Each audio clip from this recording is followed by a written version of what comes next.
This is your 2 News Oklahoma Fantasy Football Forecast. We're back once again after another interesting NFL week. As always. So in our league, a win for you. Yep. Back on track. Yep. Scoring some points Yep. too. Mm-hmm. That Tyreek guy, he's doing it for you. He just keeps on. But I like how Justin Jefferson just kind of slides right in, does his thing, puts up 25 points. Nobody really talks about him. As consistent. I mean, the Vikings in general, nobody's really talking about. Yeah. 7-1. Yeah. Complete control of that division. Right. Really don't have anything to worry about Nope. over there. And Kirk Cousins is dancing shirtless on the airplane. Oh Lord. Yeah, I don't know. Not a pretty sight there. They've got a rude awakening whenever they actually play a team. Yeah. That's been the thing too. I'm waiting to see who do they have this week.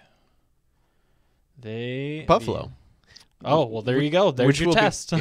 Which will be really cool to see because you've got Stephon Diggs. Yes. Like a revenge game. Yes, they traded him away over there, and he's done nothing but exceed expectations since going. And he already was good when he was in Minnesota.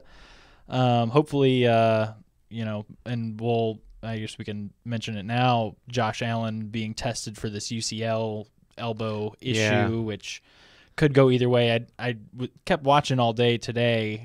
We record on Tuesdays. And there hadn't been much of an update. I don't think it's good. Yeah, and you could tell during that game that it was clearly bothering him. But then his last throw was the longest throw in X amount of years. Right.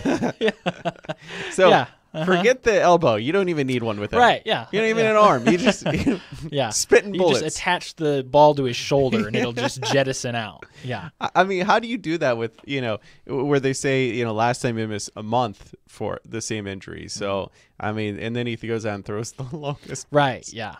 Yeah, it's amazing what some of these guys will just go out there and play through. So I do feel like this is just a guess. I'm not a doctor. I just play one on television, or on podcast. But I do feel like he'll probably miss those 4 weeks. Which I have Stephon Diggs. I'm a little depressed. Yeah, and I've got him in our league.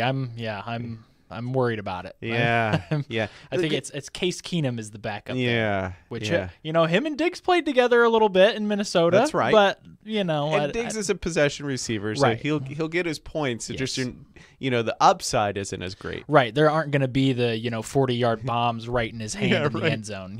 Yeah. Oh, that's a shame. Yeah, So that's an issue for a them. month. So I mean, if we think about that, that would take us. I mean, that's why I say let's get him out now. 1, 2, 3, 4. He would come back just in time for the fantasy playoffs. Right. Which, hey, I mean, if you're in good shape, you're like, I can That's the afford thing. it. I imagine most people with Josh Allen on their team are probably like, I'm looking in good shape already to this point. If I gotta sub him in for somebody, so be it. Yeah, which was really funny. On my other league, I played Josh Allen this last weekend, and I smoked him.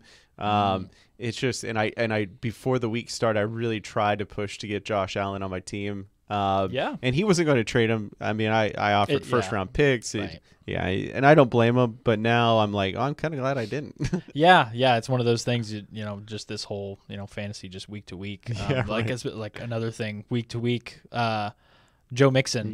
55 Joe points. Daddy. 4 rushing touchdowns, a receiving touchdown, 153 rushing yards, 58 receiving yards.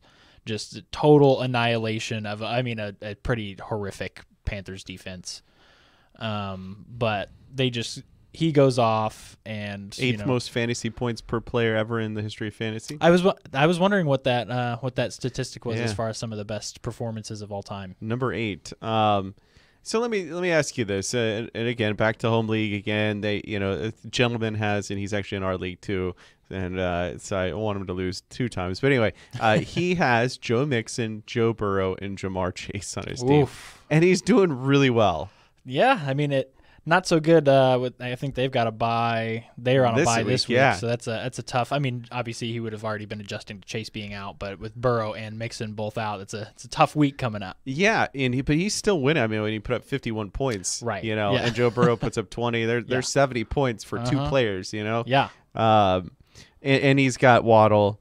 Yeah, so it's interesting to see that team because he's most likely who I'm going to be competing against in the playoffs. So I'm trying to size up my competition. Right. Here. Yeah. But looking at it realistically in a vacuum, I don't know if I'd want to carry 3 players from one team. It's tough, especially when you come up on these bye weeks. Even if you're close at all, like on that playoff fringe, you get to some of these later bye weeks and you start looking, oh man, I got 3 guys out who are going to be out in week 14, which is like a lot of leagues the last week before the playoffs start, or it is the start of the playoffs, and you're like, okay, what do I do now? Right, because this league has, and there's a point to me bringing this all up. This league is ESPN's got to remind me that I won. Thank you, ESPN. Right. That's very kind of you. But this league, the standing wise, first place is 7-2, second place is 7-2, third place is 7-2, fourth place is 6-3, tied with a 6-3, and then there's a 4-5. So there's 5 of us really fighting hard for this. That's a close. That is some close. Some close league there. Yeah, because if you lose one, you're kind of cook. Even me, who's in first at 7-2, I'm like, boy, if I would lose one, I'm at 7-3, right? With the fifth place person. You're all of a sudden dropping 2 or 3 spots. And like, I lost one game. Right. So, I bring that up because a lot of people might be in that position, and now is the time to put the pedal to the metal, and you got to do what you got to do. If you want a chip on your the trophy in your closet this winter, you got to really push hard and get some big stars if you can. Make some moves, shake and bake. And so, since we're kind of talking about this now, I had planned to talk about it a little bit later, but a look at our playoff bracket in our league, which is 6 teams in our league, right? So as of today, this would have it as you would get a bye. Good. You'd be the number 2 seed. I don't like buys in fantasy. Right. That's fantasy is like you should be fantasizing every week, not like right. That's the thing. You're literally just taking the week off. Like, you're just like, but that's the way ESPN has it. You can't change it. So that would leave you at the number 2 seed. I'd be at the number 3 seed after taking it to Caden this weekend. Yeah. I had Justin Fields who just went off. Woo. Yeah. And who just cannot stop. Like, when he's in the open field, he's unstoppable. And to that, here we go with Cooper Kupp. Right. You know what they're going to do every time. It's ridiculous. I just don't get it. I was watching Cooper Kupp this last week, and I'm just like, oh, there he goes again. And there goes Justin Fields. Like, we know he's running. Hello. But the NFL, once they catch up, they do catch up quite well. For instance, like Lamar, they've realized how to contain Lamar. Once they figure out Justin Fields, he's not the best thrower. He can throw some incredible passes at times. His deep ball is really good. Yes. The deep ball isn't always there. And if you can't make the short and intermediate throws, which he clearly has trouble with, then you're limited. Right. And so buyer beware on Justin Fields, but you're always going to have that safe floor of them rushing. Right, yeah, and that was the thing. He was my QB2, and I got Herbert as my QB1. How did Herbert do last week? He was okay. I think he got, 17 points maybe. No, a little worse, 12 points. Yeah, rough year. Yeah, he has had a pretty rough year, but I did before. So this is what surprised me on our waiver wire this past week is I was just looking for running backs because I'm doing that all year. Yeah, right. Scouring for running backs. And I'm like just flipping through the pages and there's Cordero Patterson it's still technically on IR early in the week, and I think I can't believe he's even like sitting there. He was on our waiver wire? He was on our waiver wire. And obviously because the way ESPN has those guys listed as available, he's way down because he's still in the IR. Yeah. And so I pick him up way early in the week. I'm like, I don't even know if he'll play, but he's here. And sure enough, he plays, scores 18 points. He's my second leading scorer. Right. And my longtime running back issue may not be so bad right now. Cordero is the true definition of fool's gold. And I say that because he is going to be gold until he gets hurt. Yep. On the third play, which he did. I had him last year, and he hosed me. And typically in fantasy, when someone hoses me, I am done with them. That's right. All right? I know about you and DeAndre Swift. Yes, exactly. I'm done. I'm done. You're done. You're dead to me. And you know what, though? But that doesn't, even though I say that, like A.J. Brown, I was telling my buddy who has A.J. Brown, I was like, I'm shocked he's not injured. He's like, well, why? Well, I had him for 3 years, and he was injured every week. Yeah, there's a reason the Titans were somewhat like they were willing to not pay him and be like, yeah, go ahead. Yeah, he hasn't been hurt once. Right. So I'm just like, look, Cordero could go and not get hurt the rest of the way. Me personally, I'm done with him. Yeah.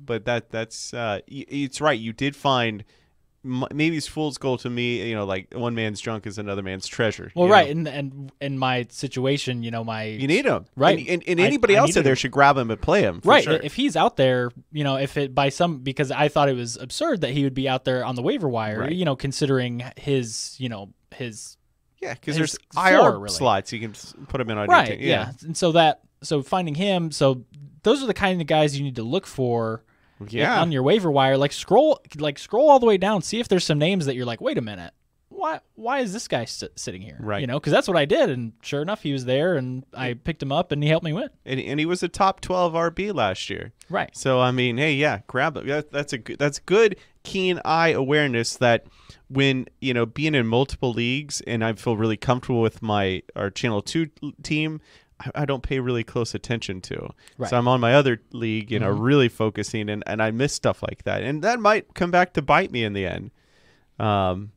Unless, as Caden says, I get my weather cronies to give me more favorable trade. He's still not over the weather mob. He's like, yeah, DeAndre Hopkins win you another game last week. Actually, he didn't, and I missed. Lawrence. I have Heineke now. I mean, I'm missing those points. Yeah. But yeah, I mean, but even when you have Justin Jefferson and Tyreek Hill together. It's okay to have it makes everything else feel a little bit better. Exactly. So I want to talk a little bit about the situation in Indianapolis. Oh man, that's fun. Which is a disaster. Poor Michael Sager. I know, because he's such a big Colts fan. I know, and they're just this total mess. They've had Frank Reich, who they just fired the other day, has had like 7 different quarterbacks since he's been there. He's had an overall winning record. Right. Yeah. And so we've talked about it on here before, just this sort of cycle of old, washed quarterbacks who come in and out of there. And now they went to Sam Ehlinger, to start the last 2 games, saying, it's him the rest of the way. But now with Frank Reich out of there and Jeff Saturday, of all people, coming in to be the head coach, I don't know if that throws Matt Ryan back in. They still have Nick Foles on that roster, which I don't know if that ends up being the case. Sam Ehlinger is going to be, Jeff said he's going to be the starting quarterback. They just named their offensive coordinator, who is the assistant QB coach, who's really never called plays. I'm excited about watching this game. Truthfully, this is this is going to become like street ball because nobody knows what the hell they're doing out there. And it'll be extra. They have the Raiders this week, which is a mess in its own right. Yeah, and normally I'd say go get the Raiders defense because we saw the Patriots defense put up 20-some points against them on my team. I actually started them last. It was kind of fun, but no, I mean, but then the Raiders are dysfunction junction as well. So it's like strange. They have so much skill talent and just cannot put any of it together. Like a one drive, you're like, Derek Carr and Devontae Adams can't be stopped. Yeah, right. Like, how does anybody stop this offense? And the next, it's 3 and out, 3 and out, 3 and out. And you're like, what? What is happening? It's befuddling. Yeah. And when I think of this game in my head, I think of like one of those old school films of NFL with the comedy music, guys in like leather helmets. Like that's what this game's gonna be like. They're gonna be like hand toss into each other. Here, you get it. And they're all like stumbling. They're all stumbling all over each other. The line is just a mess. Yeah, I can see that. But you know what? Look, here's the deal. If I was in Michael Sager's as a Colts fan, I'd actually be kind of happy because this is a cool way of tanking because that's what they're doing. Right. It is a very interesting way to tank. The way they've gone about it so far. Right. We got a legend here, Jeff Saturday. He's going to come in, a true Colts guy. Really, Jeff, you come in, just lose. Yeah. You have nothing to lose. You're not a coach. So that's what does it matter? He's got no experience. Everybody's like, how is he there in the first place? He's got house money. What does it care if he loses? Yeah. He's not a true looking to be an NFL coach, or has had no recent.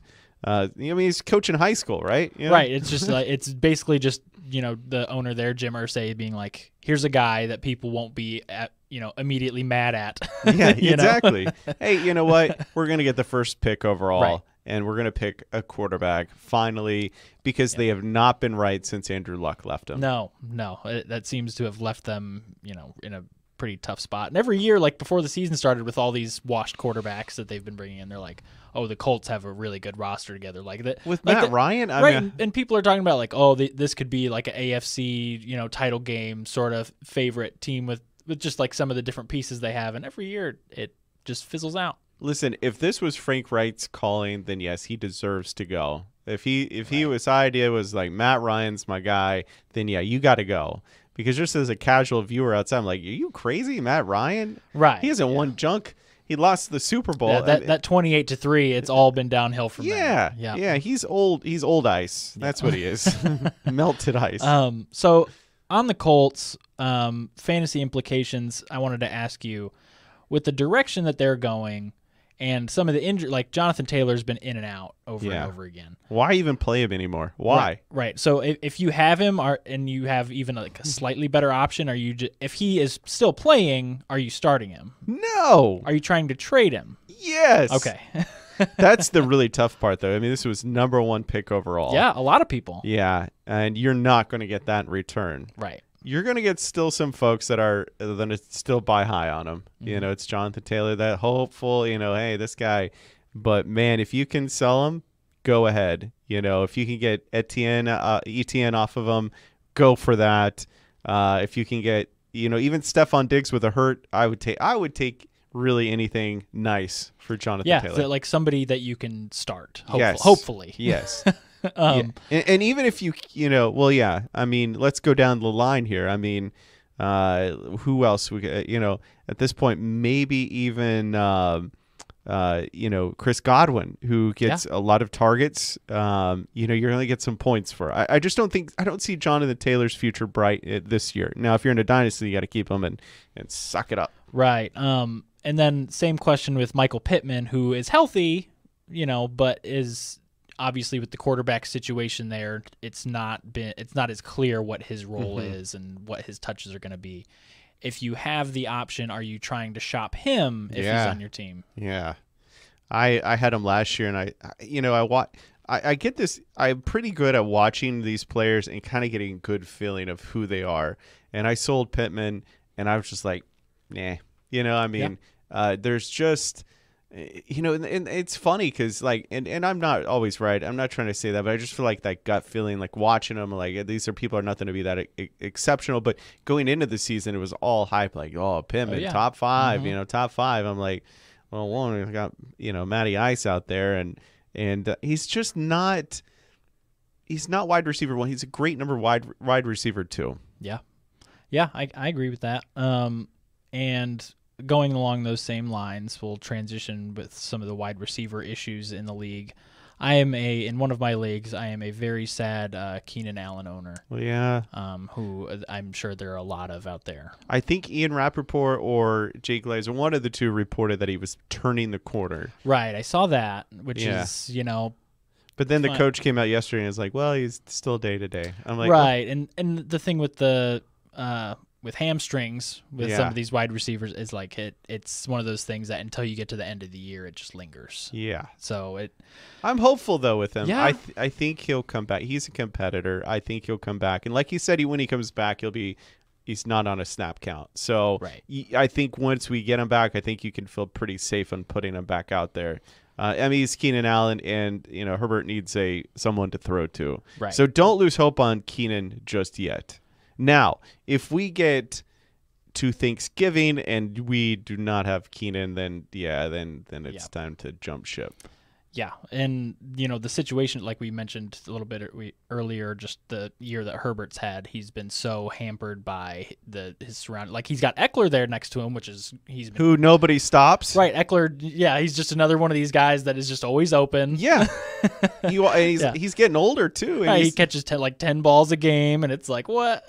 I don't get it. I just don't get it. And he's so small. Yeah, it's so weird. Yeah, but so. He's got Eckler there, but also Mike Williams has been hurt. So they've been relying on DeAndre Carter and Josh Palmer, who clearly are not the receivers that Keenan Allen and Mike Williams are. Mm-hmm. And so at that point, you're really, if you're going to buy in on Chargers receivers, are you going to stick with a DeAndre Carter or Josh Palmer, or are you going to really try to be pushing somewhere else? DeAndre Carter kept getting injured last game. That's a little concerning, but he's a little feller. I don't know. It seems like if you're in a desperate spot, I would go DeAndre Carter. Yeah, it's just blah. I know. But you know what? It's a bad year because I was looking at this and I was really shocked because Curtis Samuel is wide receiver 13. Wow. Yeah. I mean, he's one of those guys. Like, he doesn't. I know early in the year he had some really bigger games, but then since then it's just very consistent. Because Carson Wentz is out, Right. so he's averaging about 12 points without Wentz. He was averaging about 16 with Wentz, but still, wide receiver 13. Yeah. And he's only averaging 13 points a game. I think that tells you the state we're in. Yeah. We have the elite and then the blah. Right. And, along with the blah, the Packers. Oh. Whoa. I was drinking Aaron Rodgers' tears all game on Sunday. And for him, it's one of those things that earlier in his career, it was like, well, they won't surround him with weapons. They won't surround him with weapons. And now it's turned this corner where everybody's kind of like, well, he's kind of doing this to himself. How so? He chose to stay over and over. He keeps choosing to stay in Green Bay. Well, didn't he choose to stay and then they got rid of Devontae? It was something, yeah. I know. I think at the time they said, or they asked him if he knew about Devontae leaving, and he said he knew. But regardless, maybe I don't know. Here's the way I look at it is like, he signed. Yeah, we're going to get rid of Devontae, but don't worry, we're going to get some other studs in here. Yeah, and they even had once the trade deadline passed, they were, they pushed hard for Chase Claypool. Yeah. Oh, they pushed hard for Darren Waller. Right. And it's like, clearly they didn't push hard enough. Yeah, right. Because otherwise they'd have him, and the news would be they traded for Chase Claypool. They traded for Darren Waller. I think it's that news right there that maybe flips the script a little bit and be like, okay, this front office is just is a little off. And, a little off. Being an NFC North follower, I'm always willing to watch Aaron Rodgers struggle. Sure, no, and I get it. But you had the NFL. I think my point being is you had NFL MVP last year, and it just doesn't go to where he needs to retire the next year. It just that's not happening. He needs weapons. He needs Devontae. He needs someone that they should have. I don't even like Claypool, but someone. Yeah, because he. Towled or who? Yeah, like that. What, I don't even know how you say his name. It's who cares? Why do you only care about him? And Romeo Doubs out, probably will miss multiple weeks, and he'd kind of been, if there was a go-to guy besides when Lazard was out, it was Romeo Doubs. Now Lazard is back, but Doubs is out. Christian Watson probably plays. He was in concussion protocol, but didn't actually have a concussion. Yeah. So he'll probably be there, but.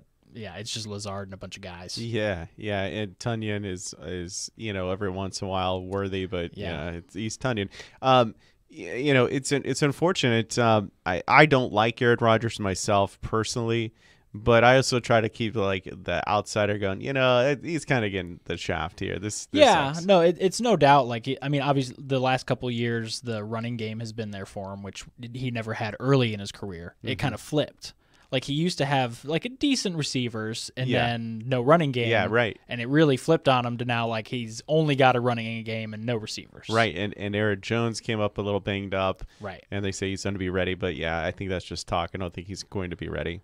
Yeah. Which kind of reminds me of the Dallas Cowboys. And, I just, the wanting to stick with Zeke. I know, they said he's going to still be the starter. I have Pollard and Zeke, and I'm just like, you all are making my life miserable. I saw something about Pollard that I thought was interesting. It was something about he's been on like a pseudo snap count forever. Yeah. That was never like really announced, but it was just kind of oh, he's never actually had more than what, No. 20 snaps or they're something. like, oh, he'll wear down. And you know, my son, every morning he wakes up, he watches highlights of old NFL. I mean, not too old, maybe 1 or 2 years. And yesterday morning he was watching the best return clips of 2021. And I was sitting there, I sat down, and I was like, oh, there's Tony Pollard. He used to be the kickoff returner or the punt returner. Right. And he was phenomenal. And I'm like, Yeah. what is going on? This guy has proven everything and anything to you. And you're like, It's kind of like Washington and Antonio Gibson. Yeah. I mean, the guy excels, but no, we need Brian Robinson, who can only get 1 yard. Yeah, it's really bizarre. Like, Gibson was just fine being like the, every down-ish back with McKissick sort of mixing in there, and then Brian Robinson comes back, and he's had a couple moments, but nothing consistent at all. And let Gibson, let him go. I mean, he's a receiver in college. Let him receive. I mean, like, the few times that he has received, he's got 60 yards, whatever.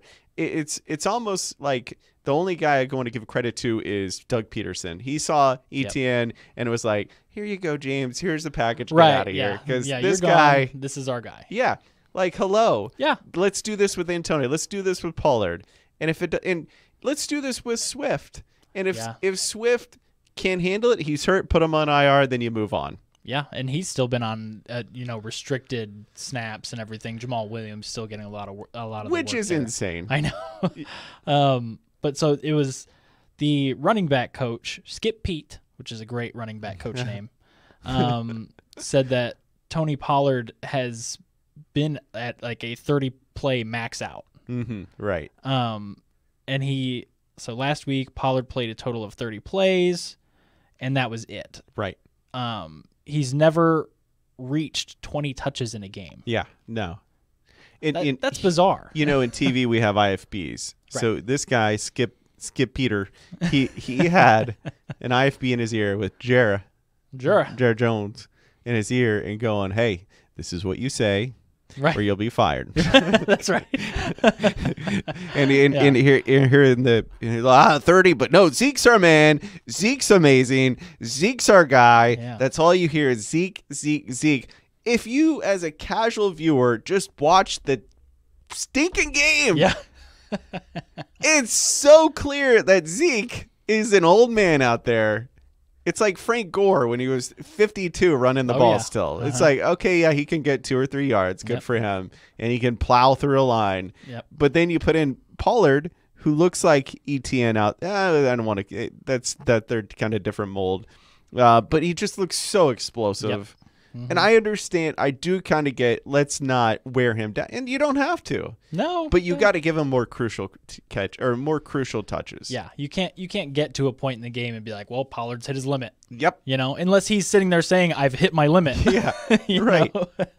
But so that's been an ongoing. I feel very passionate about that. No, yeah. I hate the Cowboys. Fly, Eagles, fly. And that's a reason why, because Jerry Jones, I've never liked him. Yeah, he did say he was on some radio station. I don't know if it was today or yesterday. Yeah, I saw him recruiting OBJ. Yeah, he's like, oh, he'll look good in a Cowboys uniform. I hope so. Just because it could screw up that wide receiver, with CeeDee Lamb, and I just hope it implodes. Sorry. It might. Sorry, I let my fandom. Sorry, everyone. Yeah. Sorry. And it's tough being an Eagles fan in Oklahoma. I feel like Cowboys fans, while probably have a reputation for being awfully obnoxious because they're everywhere. They are everywhere. They used to be obnoxious. I'm Right. going to be truthful. Lately, yeah. I think they're just embarrassed. Right. I think it's been a lot harder coming since you finally gotten out of the shadow of what was in the 90s. Right. You're finally so far from that now it's like, okay, we've been pretty mediocre for a long time. Yeah, and we've got Dak as a quarterback, so who is going to lose to Jimmy G in the playoffs? Ooh, that is the exact matchup. I could see happening and leading to a lot more offseason questions that Jerry's going to stick up for his guy once again over and over. Okay, real quick, I know we're going along, but I got to ask this. Last week, before I said, hey, I'm going to trade Trevor Lawrence for a first-round pick. Mm-hmm. I have not regretted that trade. I feel good. Okay, cool. Here's what I did. I took that first-rounder and went and got Deshaun Watson. Okay. Now, there's Okay. a lot of baggage there to Sure. unpack. Yes. I get it. Yep. I talked to my wife about this, and she was like, well, what did he do? All right. Yep. I wanted what we came to is it's fantasy. This isn't life. Yeah. You know, If I'm not anything- inviting him over for dinner tonight. I'm trying to win a stupid fake game. You don't have to share the bragging with him. No. No. I don't Yeah. ever even have to mention his name in my life. It's true. You know, the point being is he's phenomenal in fantasy. Yep. And when you put him side by side with Trevor Lawrence, just you take names away, one will blow out the other Yep. any day of the week. Now, in 5 years, we'll see how that changes. But right now, so, you know, I got a lot of for picking or doing that trade. They're like, oh, Trevor Lawrence, why would you pick up such a scoundrel like Deshaun Watson? What are you thinking? Sure. You're a disgusting human being. I'm like, Was it somebody from the 1930s who was telling you that? you and your little cronies over there. Yeah, see? So my point being is, and I'm just defending my trade, I want to win so bad this year. I'm in first place and I want to win and I'm going all in. And I saw that as going all in. And yeah, I don't want to get into the details of what my wife and I discussed, but you know, she gave me her blessing on it. So, you know, Okay. we're a team in this. And Sure. yeah, again, I don't ever have to mention his name. I'm not inviting him over for dinner. I'm not his friend. No, yeah. and whatever. he can be one of those additions that you add, but when his game's on, you just follow the numbers. You Yeah. don't got to watch him play. You just follow the numbers. There's a lot of, you know, as an independent guy, I know I don't really want to get into this, but, you know, it's kind of hard not to. Yeah, I'm just going to stay away from that. Yeah. My That's fair. yeah, I mean, look, in life, a lot of people make mistakes. That's, you know, I want to say so much, but I shouldn't. So, not even going to go there. So moving on. Yeah, let's move on. Yeah. We got Josh Allen's elbow. We talked about that. Yep. Jeff Wilson. You know, Oh, man. he played well for his first. I mean, you know, he's accustomed to the Mike McDaniel system, Mm-hmm. so he came right in, knew it. Mm-hmm. You know, he could easily run a lot of those plays. You know, could end up splitting time. At least if they were going based off of what happened this past week, they would be with hand in hand with Mostert for the most Yeah. part, right? So splitting time with Mostert, he could be worth a, you know, maybe a flex play if you need something like that, depending on the matchup, obviously. And, you know, with him getting bounced from San Fran, I'm sure there were a lot of people who just dropped him altogether because Yeah, I mean- McCaffrey comes in, Right. he goes to Miami where they're already not running the ball well. Yeah. Um, This is one of those weird seasons where, you know, in theory, we have waiver wire times two. Like, you know, he went big one time yep. and now he's going big again. Yeah. Like, that's rare. That's been a lot. Like when I'm putting these sheets together and I'm like compiling, you know, guys who you could pick up or drop or whatever, I feel like every week I'm like, well, or every couple weeks I'm like, well, if this guy's available again, Yeah. he must have been like a lot of guys are going like boom, boom, bust, bust, bust, boom, boom, bust, Yeah. bust. You know, it's been a really like it's hard to keep people on your bench because a lot of times you look at him, you're like, oh, he's doing terrible. You drop him, he comes back, and he's got like 2 touchdowns. Right. Now, I can't believe you have Bobby Trees on here because here's how bad he's been. Is Yeah. he the Titans? Oh yeah. Okay. Yeah. Yep. He was supposed to go there, and obviously he was coming off of a knee injury from last year. Well, But you know, regardless, any Titans receiver is not safe right now. I think a lot of these players don't get enough credit coming back after an ACL Yeah. tear. You know, for instance, Godwin, I think he's still suffering and Yeah. still trying to recover. I think as the time goes on, he will get better. You see that with a lot of players. They come back, and that's why I'm like, ETN, I mean, like, he had a Liz Frank injury. And I remember looking into this. There hasn't been very many players ever to come back and play well after a Liz Frank injury. I mean, their career was pretty much done. Right. So props to him, not only coming back, but being a stud and a top 10 RB. I'm going to talk a little more about ETN because I worry like his workload is way too high. Yeah. You know, Yeah. And unlike Dallas, they need to bring a little more of Dallas's mentality. And right. Let's not kill this guy. Just split some time a little bit. Split a little bit of time. Because he got banged up in this last game. That kind of got his ankle rolled up on him. Yep. I'm like, oh, and he went out like grimacing, and I'm like, dear Lord. But then he came back and ran for a touchdown. So like, right, there you go. That's my man. Yeah. That's my boy, Blue. Yeah. And it's tough there, obviously, with, Trevor Lawrence is so up and down. Yes. One drive, he looks great. And the next one, he's fumbling the ball all over the place. Yep. So he's had a lot of turnovers and not picks. Like he's fumbling the ball a lot. So he is fumbling. So there's been a significant issue there. I don't know if that's just a sort of fluky thing, or I don't know. I like him, but I don't know what's going on between the head. Maybe not much. Right. I mean, it might just be like literally just practicing. Having the trainers throw brooms at you while you're holding the ball or something. While you're running around in the pocket. There was a guy in the 90s. As a kid, this is how weird I was. I knew every starting quarterback. I knew the backup, and I knew the third string on every team. Could quiz me. I knew them all. I don't know why. And maybe because I was playing on Nintendo, and I just thought it was cool. I'd always put the backup, and whatever. Now that I'm getting older, I can't remember his name. It was like David Frank, something. He had the most fumbles of any quarterback. I mean, the dude. Watch this. Hey Siri, which quarterback has the most fumbles in the NFL history? Oh, well, Brett Favre does. Okay. And that's not who I'm talking about. Noted criminal. Oh, yeah, speaking of which. But there was David Frink it's something like that. Talk a little more. I'm gonna find this. Yeah. So some other guys, while I filibuster here, Mecole Hardman, who I like, who is plenty good. He's had 3 straight games with a touchdown. David Craig. Do you remember him? The name sounds familiar, but I'm not familiar with his work. Oh, he would fumble at every snap. It was hilarious. you would count on it. And he played for the Oilers, the Bears, the Cardinals. I mean, he was like a journeyman. He played for the Detroit Lions in '94.